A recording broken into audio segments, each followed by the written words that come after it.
But some much needed time came for us for some days off. Be able to let our kids heal up a little bit. The 2 straight overtime games have really taken a toll on us a little bit. Six extra overtime periods that we played in 2 weeks. So that's really almost another entire game that we've played. And so our guys were a little beat up, a little sore, but the extra time definitely has helped for the guys that could return. So it's been a positive, ready to get started this Wednesday. And, Coach, your thoughts on Appalachian State as you prepare for this game Wednesday night? Well, they got an outstanding team, no question there. When I watched the Tennessee game, Tennessee got lucky to even beat them. I don't know how you fumble the ball and score a touchdown and to win the game. So that's how they ended up beating App. So App, to me, outplayed them, should have won the game. So they are an impressive football team, to say the least. They got an offense that is very efficient. They don't hurt themselves. They got 2 of the best backs in the conference, and Marcus Cox, Jalen Moore, and then they got a coach's son at quarterback, and Taylor Lamb, who makes all the right decisions. He's fun to watch. And you got a veteran offensive line, though. All 4 of the 5 guys back. That definitely helps. So I just think offensively they're really good, but defensively too is where they make their hay. They're probably one of the soundest defenses I think that we've seen. I think they do a really good job there in their preparation. John Law is, to me, one of the top players in this conference defensively, and they've got some D linemen. Caleb Fuller, to me, plays as hard as any player that I've seen on tape. He made Tennessee's center look like a junior college player. It was impressive to see that guy play. So it's going to be a challenge for us as they come in here.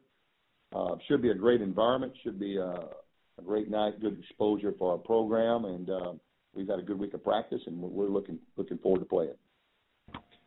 And, Coach, looking at your team defensively, 16 sacks already through this season. I mean, what have you seen from your defensive approach, whether it be on the D-line or linebacking or secondary, that's led you guys to have such success getting after the quarterback?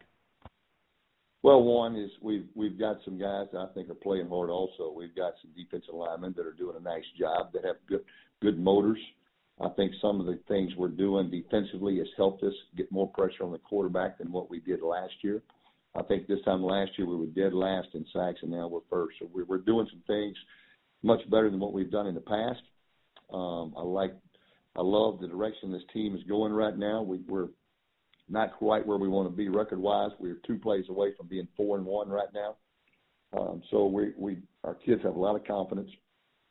They know we're really close, and if we can put together 4 quarters of football and protect the football more or less, then I think we'll have a chance to really have an outstanding second half of the season.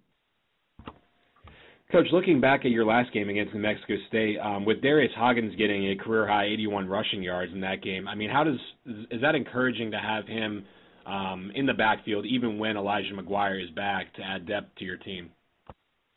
Yeah, our running back depth is really good right now. Plus, Raymond Calais is back this week, our kick returner, and one of our other running backs. And so that will be a positive. And like I said, we've got more depth than what we've had in the past at running back, and that's really enabled us to continue progressing, especially when some guys can step up and make plays other than Elijah.